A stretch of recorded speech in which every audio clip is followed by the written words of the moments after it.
And hey, here we go. Back that Dolphins AD more. We're back on the corner. That's just got to witnessing another putrid performance by the Houston Texans as they went out to the desert and took on the undefeated and still reigning undefeated team, only undefeated team in the NFL, the Arizona Cardinals. Test today, the Texans go down to the Arizona Cardinals 31-5. Texans won the first inning. I'm sorry, the first quarter. It really way the scoring went today. It reminded with the Astros in the playoffs in the World Series. I was sort of was I didn't know whether to confuse my Texas. We start thinking the way the score is going because the first quarter ended 5-0, and I'm sort of going like, hey, that sounded like an Astros score, but that was an Astros score. But the only problem was that it didn't stand up. So I guess you could say the relief pitching didn't hold up well. And the relief pitching in this case was that putrid offense that the Texans classify as a professional football team from an offensive point of view. Yep, it's a lot of questions. I know last week I really questioned the fact that the Texans had only committed four penalties, and the coach was sort of hanging his hat on. Well, we committed a lot of penalties. Today, you did commit a lot of penalties, a lot of stupid, unnecessary, undisciplined penalties, particularly on the offensive side of the ball. On the defensive side today, I take my hat off to Lovie Smith because you tried to contain Kyler Murray, which is I mean, let's face it, sort of like what Jonathan Grenard just got through talking about in the press conference, calling him trying to catch a jackrabbit or trying to catch a rabbit. I would go further.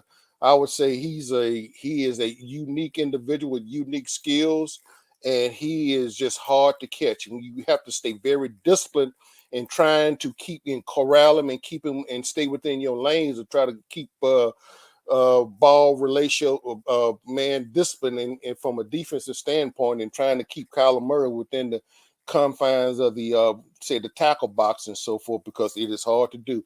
The Texans were successful on a few occasions. Malik Collins today got a penalty for roughing the quarterback, and I'm gonna be quite candid with you. Per the rules, I will agree it was the right call. Per the rules. But Kyler Murray only stands 5'10". I don't even think it's five. Actually, he's actually 5'10". But whatever the case, Malik Collins came free and pancaked him. And before he hit the ground, the umpire and the head referee both thrown flags, and I was going like, and he had to go. Basically, he tackled him high. But if they both of them stood up together, if he put his arms around Kyler Murray, it was around his head, and really that's where the penalty was called because he wrapped him up. He wrapped up around his head, but he would almost have to break his back in order to bend over to catch him, hit him from the shoulder pads on down. But that's the breaks. That's the name of the game for us. The Houston Texans were concerned today. Thought Lovie Smith had some unique skills and had some unique game plan to try to stay as competitive as he could with that offense that the Arizona Cardinals put out there to put the play out there for him today.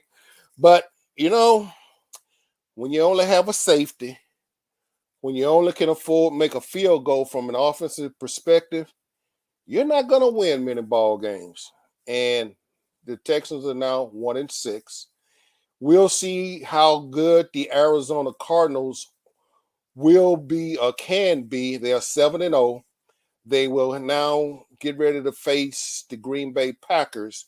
And in fact, I'm sort of setting up our guest, the Michael Bankston, former Arizona Cardinal, who had overall 9 years in the NFL, 6 years with the Cardinals, 3 years with the Cincinnati Bengals. And if y'all probably noticed, I got my alma mater shirt on. Michael Bankston is also a Sam Houston State graduate. Go Cats! In fact, they are undefeated right now, so we can talk about a couple of undefeated teams. But I'm waiting on him to get situated, and as soon as Michael gets situated, I'm going to get him in here, and we're going to really talk about that team that DeAndre Hopkins and J.J. Watt have now reside at, and see exactly how good can this team really be. Yeah, are we dealing with fool's gold here? Being 7-0, I don't think so. Not with what we saw today, at least not from what my eyes witnessed today. I thought that the Arizona Cardinals are for real.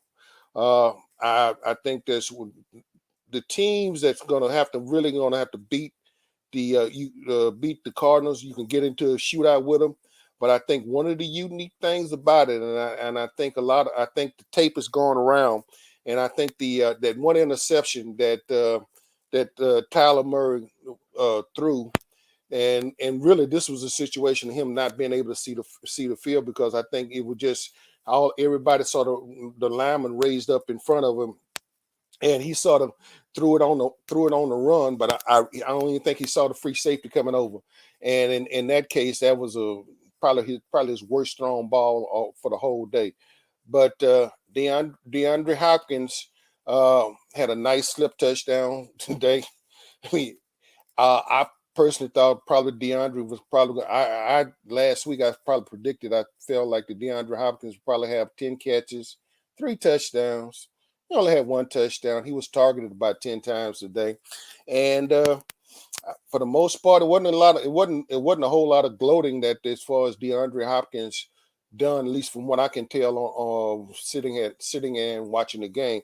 Although I think he probably could have. I think the way that trade went down, as everybody said, this is probably one of the most ridiculous, stupid, disastrous trade of any professional team that carries the front name Houston on it has ever committed. And this was done recently, and this is probably why Texan fans, or what those of y'all that are still left to call yourself Texan fans, would would just declare it a disaster, watching a disaster in the making, and continue to be a disaster in the making, because it's tough watching this team. It is tough watching them now, and so you sort of you can think back to watching the Astros when they were losing 100 games now, and just a quick tip of the cap to the American League champion Houston Astros. Go Stros. We hoping everything that you finally can get that bring another World Series title back, and maybe let Dusty Baker get his first World Series championship, as it stated. But that's the issue we'll get to a little bit later on. But just want to tip our hats to the Stros as they get ready to take on the Atlanta Braves, and the World Series starting here on Tuesday afternoon. First pitch, I think 7:09. But be that as it may, let's get back to this wasteland of a team we call a professional football team known as the Houston Texans. And as I stated, they are not a good team to watch right now. They are a horrible team to watch, particularly from an offensive standpoint. I thought the defense done about as well as you could expect today. If I'm recalling, I think the Texans got pick, if not 2 picks and a couple of others. But when you get turnovers, you got to be able to capitalize on them. You have got to be able to cash in, and I'm not talking about field goals. You got to score a touchdown. And so when the opportunity presents itself, you got to ring the bank. You sort of like being in Las Vegas and going into slot machines. When you're putting money in there, you got to be able to go up there and pull the handle, and you got to be able to cash in. And the few chances and opportunities that the Texans had today didn't do it. The crazy thing about this, 2 weeks ago in Orchard Park, the Texans the odds makers had them at 17 and a half. They lost by 40-0. To take today's game, the odds makers had them they had the Cardinals faced by minus 20. Well, they covered the point spread today. And realistically, a lot of teams going to be able to cover the point spreads, particularly this team, because the with the tight end Ernst, DeAndre Hopkins, AJ Green, and the rest of uh, that cadre, that offensive firepower that the Arizona Cardinals present. They present a smorgasbord of offensive weaponry that it's hard to take. So you either better come with your defense, but you better come with your offense. You better be able to match them point for point. because if you don't, you're going to see yourself on a losing end because they can put the points up. They recall, I think this is their sixth or seventh ball game. They've hit 30 points or better, and it seemed like a little touch and go there. But in the second half, when they had the opportunity to do it, they just cranked it up. They cranked it up on an outman Houston Texans team. And defensively, you can only keep your defense on the field so long, and eventually they start to wear down. There's no other way I can put it. There's no other way I can say it. Yeah, I can put this pig in a Chanel dress. I can put some beads on it. I can put some fine perfume on it. I can even paint. I can even paint his toenails. It's still gonna be a pig, no matter what. It's just a sow landing slop, and that's what you got right now as far as looking at this particular offensive production of the Houston Texans. They are not a good ball club to look at. They are a bad ball club to look at, and so until I mean, I wish I could just sit there and tell you that things are going to get better, but until and but why lie to you? Because I'm not worth. It's not worth my credibility to try to sit there and sell this to you. I'm not going to try to sell it to you. One thing I've stated coming from when we started this, I'm not going to waste my time with a lot of stats and so forth. I'll throw a few things out there statistically, but the bottom line is what I see and what my I'm giving what my eyeballs see me, and I'm gonna tell you from my perspective what I'm looking at. And until then, uh, it's a tough deal. It's a tough deal now trying to figure out and watch this and trying to make trying to make things happen for us this particular ball club. So as I stated, I'm waiting for my guest to jump on. Michael Bankston to get on. As soon as he get on, we're gonna get him into the corner here, and we're gonna chop it up. But in the meantime, tip of the hat to Lovey. You did, if as best as what you had to work with today, and you're working with a short deck. You're working with a real short deck. David Cutler said our margin of error is real short. I concur. Your margin of error is real short. But the thing that I'm just you know I think you need to go ahead, and I know you're trying to protect Davis Mills. I realize that, but and right now, a lot of folks are saying just let him stay there for the rest of the year. Why bring Tyrod Taylor back on? Well, my point is to be competitive. I think uh, Davis Mills could be a serviceable quarterback, but as it stands right now, and I would think that with everything that he's seen up until this point, he's seen the worst of a lot of things. And has he responded to it? Uh, I thought so today, until they went to five out, till they went to five wides, and he got blasted again on that unprotected cornerback coming on the blitz, which was his guy to pick up again. But he realizes that, and what happened, and I know he was per David Culley, he was protecting the football. But what the Cardinals done once they saw them went five wide, and let's face it, there's nobody that other than Brandon Cooks and maybe one other guy, that it's nobody that the Texans put out on the wideouts that just make defenses go like we got to double this guy. We got to bring a man over, move the safeties out off the hash marks. They'll drop it. There's nobody out there that really scares anybody off the Texans offensive receiving core that's going to make them know that guys going to run past me. We got to worry about it. They can come up there and go bump man press, and when they went five out, and I could just sit there and look at the safety, just sit there and start licking his chops. And Davis Mills held the ball too long, and he paid the price for it. again, which I thought he wouldn't he would have made it a lot sooner, but he didn't do it, folks. So uh, as it stands right now, I'm sort of looking forward to Thursday night because I want to see how the Packers going to line up against the Cardinals. I want to see Aaron Rodgers and the gunslinger that he is, and with that receiving core, with the offensive game plan and with the talent he has, let's see how this Arizona Cardinal team's going to do and bringing on with the Green Bay Packers this coming Thursday for the Thursday night game.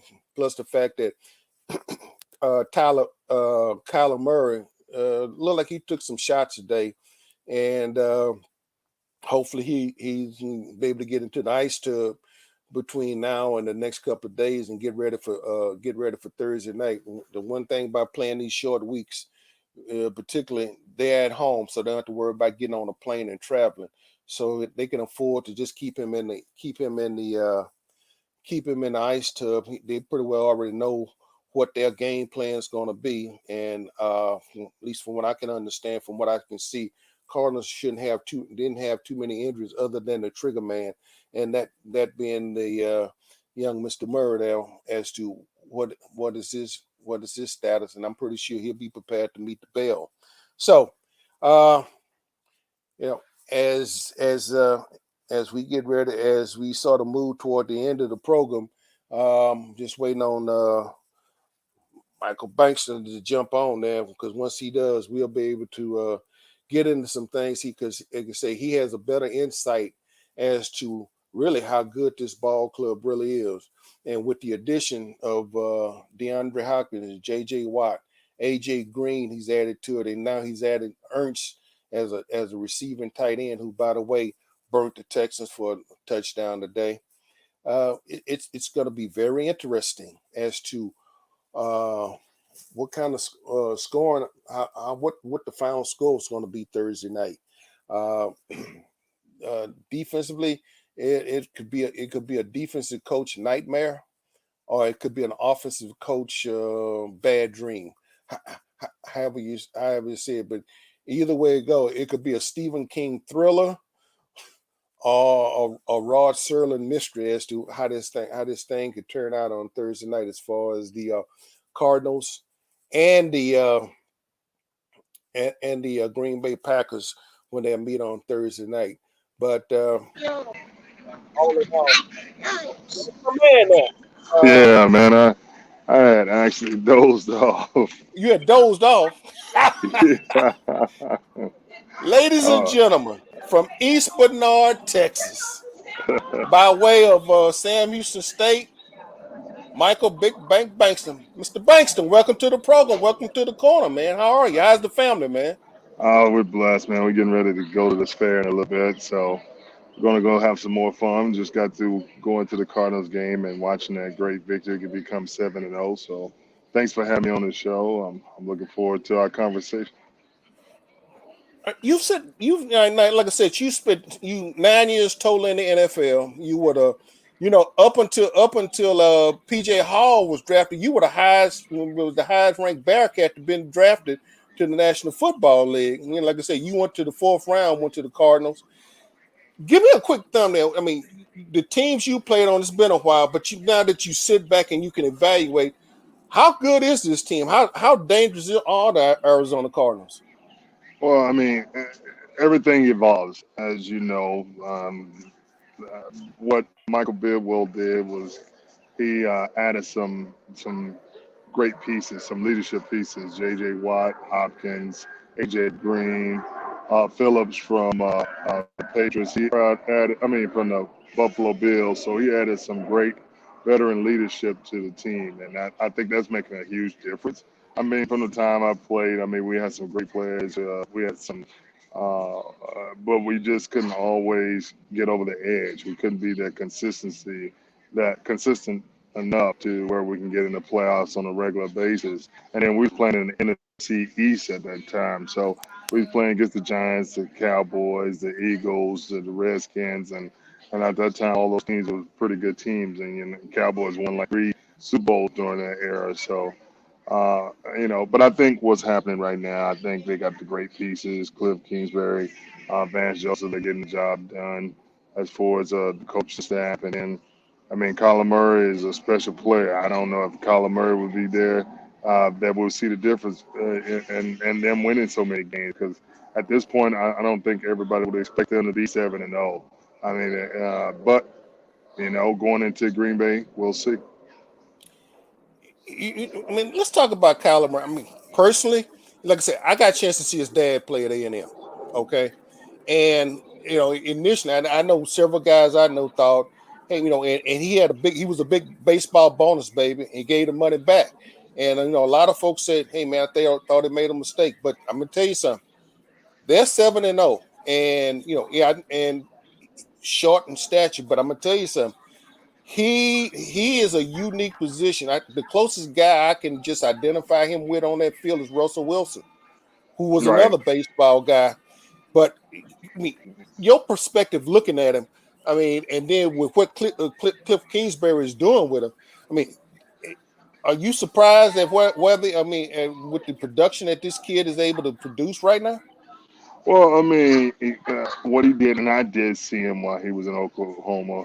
I watched him play quite a bit, and I see how he could just take control of the game and make it hard for the defense to make an adjustment for him. And then he came into the league, and of course, when you're coming from the college to the NFL, that's an adjustment phase that you have to make. I'm glad that it didn't take him a long time. He got offensive rookie of the year. I mean, now he's in his third season. He's not no rookie no more, so he's a veteran player. He understands the game, and when you get that time behind the center, your football IQ starts to increase, and he's showing it. And then you put the weapons around him again. Hopkins, AJ Green, Christian Kirk is coming into his own.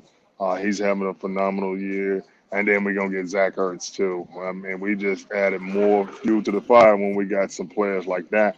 And so, I think Kyler Murray is phenomenal, and we saw that even last year, to be quite frank. But when he got hurt against the um, um, Seattle Seahawks, we saw his production diminish because it hurt his shoulder.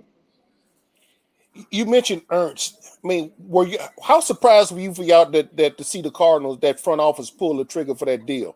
Did that surprise you to see them to go out there and roll the dice like that to make that move?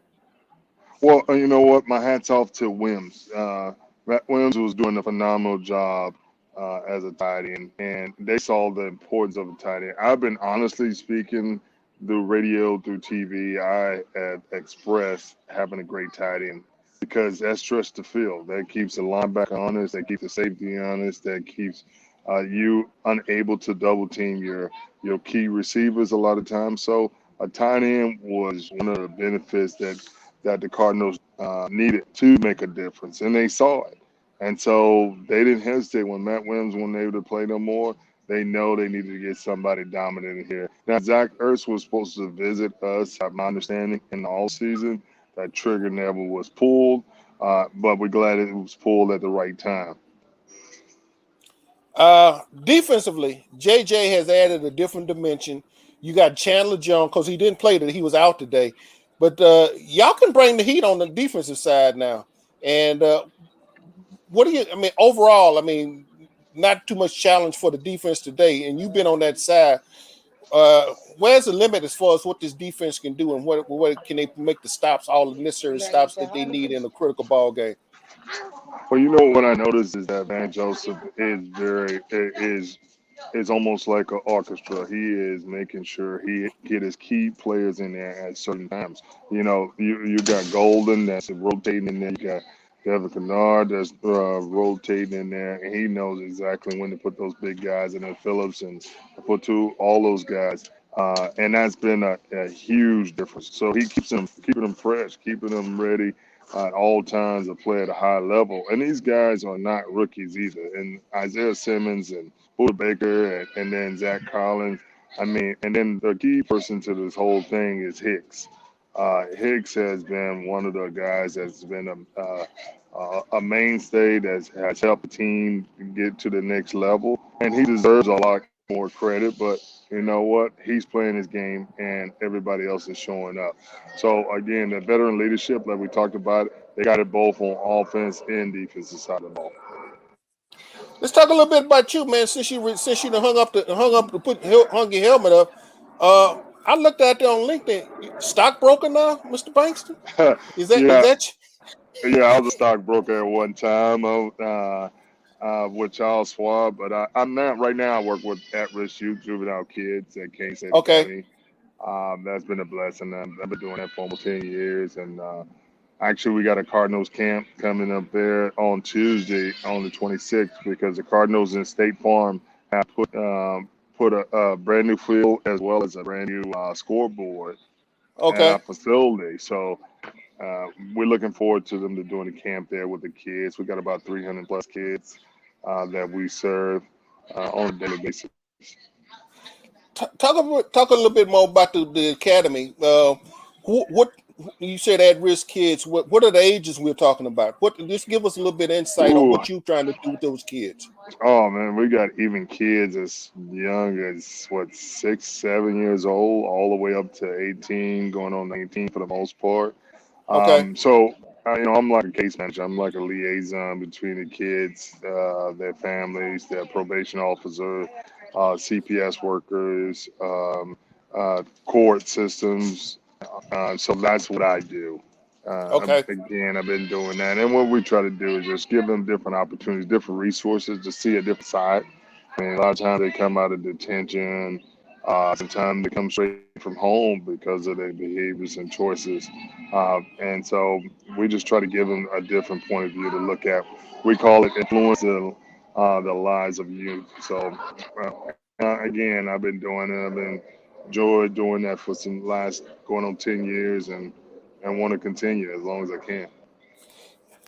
And obviously, how much of an influence and how much does the Cardinal organization support you in your endeavor? The Cardinals support me a lot. Again, I just indicated that they just did a brand new field. That Right. total price, but everything they did was several $100,000 that they contribute to Kansas City Academy, which is the name of the facility. Okay. So, and then they always supporting in different aspects. And I got equipment, I got shoes for the football team because that's school. It's a school too, so it has Right. football, basketball, soccer, wrestling. At one time we had golf, so we have all the major sports that we contend with, and they help out in all those areas. Hey man, like I said, I appreciate it, Michael. I appreciate you jumping on. And I want to get a quick, I'm glad to thank you for taking a little time. I'm not gonna hold you from the family because I know you're at the fair. I know your family went waiting for you to get out there for y'all to go walk the fair. Yeah. All right, what fair is this? Round about this. What is this? What's the name of the fair and where is the fair? Oh, for us. It's the Maricopa County Fair. Okay, And it's always during this time. It'll end right there during Halloween. And last year, because of COVID-19, all they did was serve the food. So they had lines to get the food because they have some great food there. That's why I'm going for is for the food. I can't ride. I'll get sick on a ride. So I'm going to get me something to eat. That's what I'm okay. having dinner at. Okay. You bringing the family to dinner, but you gonna have dinner. And let them ride, right? Exactly. I can't ride. I'll get sick. Hey man, I appreciate you. I think tell the wife and everyone say hello. Tell them thank you for allowing you to take some time out. Thank you for jumping on the corner here, man, and giving us a thumbnail about the Cardinals because you give us an insight. You're a little bit away from, it, but you still are connected there to give us the insight on. We very well could be looking at could they be at the SoFi Stadium in February? That means you giving us an insight on the team that very well could be playing in February at SoFi Stadium for the Super Bowl. So, tell you what, appreciate it. We're gonna stay in touch, My man. pleasure. And Anytime. appreciate you back at continued success and to continue to look with the academy and everything. At I think when you were there, y'all was still in the Southland Conference. Yep. No, y'all was still in the Southland We Conference. was in the Southland Conference. Yeah. I mean, Yeah. the thing about it, I was it was for me it was the Lone Star. Then they went to the Gulf Coast, then the Southland. Now they went to a new conference. So, it's Some kind of interesting. Midwest something. I don't know. Some Yeah. Western In fact, Conference. it's funny. Chris Gardner, the guy for the Houston Roundabout, we were just having that discussion. Asking me about how would Sam do go to Conference USA? And the one question and the one thing I came back to him, I said, Sam never dominated the Southland. And my attitude is, I think you got to dominate. And to me, the gravitas of going to Conference USA, I think Sam would be saving Conference USA, but let them stay where they are. Chris, I mean, you can jump in there if you want. Two bad cats not gonna jump on the Cougar right now. I mean, even though. Well, but see, if they stay in the WAC, that means some trips to Vegas. So Oh, without a doubt. yeah, so I'm good with y'all staying in the WAC. That's fine with me. Well, I mean, Hey, Mike, you know what? go ahead. I'm like you. They have to dominate. I mean, they're gonna have to dominate to show that I mean, they're head and shoulders above that league, and in Right. order to go to somewhere to a different conference. And what you see nowadays, because of what's happening, heck, all you can do is say, I want to go to another conference, and it's doable. You see that in the Big 12 and the Pac-12. All those teams are just switching. You see Texas and want to go to SEC, and so everybody has that opportunity to change if they want to. And now everybody can get sponsorship. Now the kids can get sponsorship. So it's a whole different ball game, whole different opportunities for these students to take it to the next level. So we'll see in the future. Everything evolves, everything changes, and we'll see. Hopefully, Sam Houston continue to dominate. Though I want them to dominate because it makes us look good at the end of the day. When they Yeah, I dominate, mean, they were just hey, Mike, when I walk out there now, everybody recognize that SH with them. They don't say Clemson anymore. right. I know. Yeah, they're not mistaking us for Clemson, man. But I know. anyway. Hey man, go get you So some food. Tell the wife and them we said hello. Tell them thank you, and we're gonna do this down the road, okay? yeah, just hit me up when you can. I apologize for getting on late. You guys take care, Chris, and you be blessed. Let me go because you're right. They are calling I me. know. All right, Go, hey take man, care, go man. ahead. I don't. Hey, Thank you very much. I don't want to clothesline on you, man. Go handle your business, man. Appreciate you, bro. All right, no problem. Take care. Bye bye. Bye. Well, Mr. Gardner, what's the Rockets score? They at halftime yet? Oh, it's third quarter. Last I saw, Boston went on a 9-0 run to go up 10, 65-55, and Coach Silas called timeout. So, okay.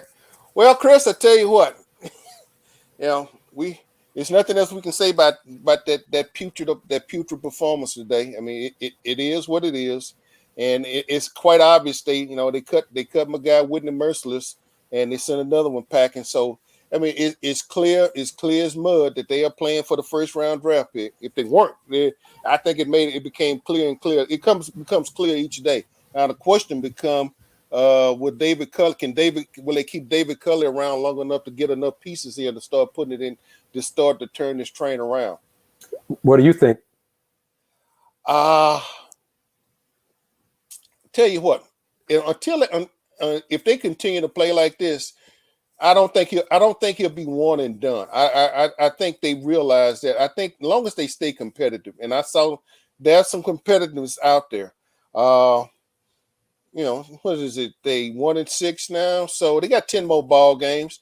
I got one game down. I got to figure out where they're gonna come up with 3 other. Yeah, you let me know what games you got them. Those other 3 wins you got them getting. You let me know. I see some games on the horizon there. I think they can be competitive in. Competitive is not a win, Mr. Moore. Competitive is a win if you got 1 point more and that clock goes 0 and you still want up. Well, that's a win. That's not being competitive. They can be competitive and lose. Being competitive right now, you need to be in a position to win. Let's face it. When Buffalo was a minus 17.5, and I thought that was a slap in the face, and you lose 40-0, they were a minus 20 today to the Cardinals, and they lost. They lost by 21? 26, 31-5. Yeah. Yeah, the 20. It was a 20. So I don't know what the Vegas law. They must know a lot more about this team. Maybe I should have asked them about can they win 3 other games. I don't know, but I'm sticking to it. Okay, and I respect you for that too. Oh well, yeah, I'm gonna stick. Yeah. Hey, we gonna ride this one all the way to the end of the year, Chris.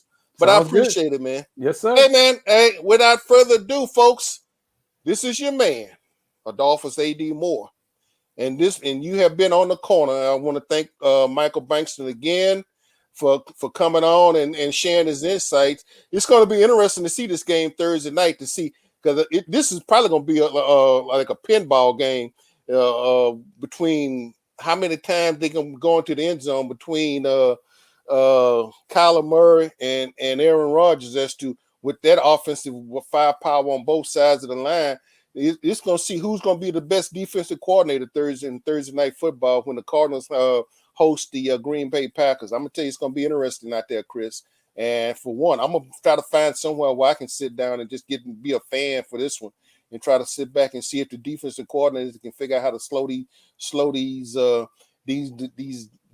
municipal these big ammunition carriers that they call offensive firepower between Rodgers and Kyler Murray, what they're going to put on the field. But without further ado, your man, welcome back. I hope to see you back here next Sunday. The Texans take on, let's see who the Texans take on. Forgot. Don't worry about it. Does it matter? Yeah, it matters, man. Come on. I'm not going to disrespect them like that. Okay, well, you don't have to. I can, but but yeah, I'm asking you, does it matter?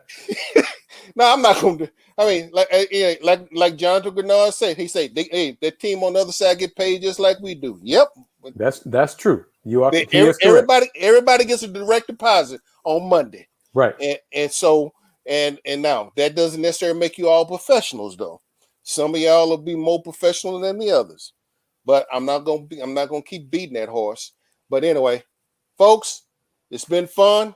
Welcome back and come back to the corner next week as the Texans will, once again walk out on the field and attempt to play football. Without further ado, I want to thank Chris Gardner. Everybody, ciao. We have seen us all, and that's it. I'm out of here. Deuces.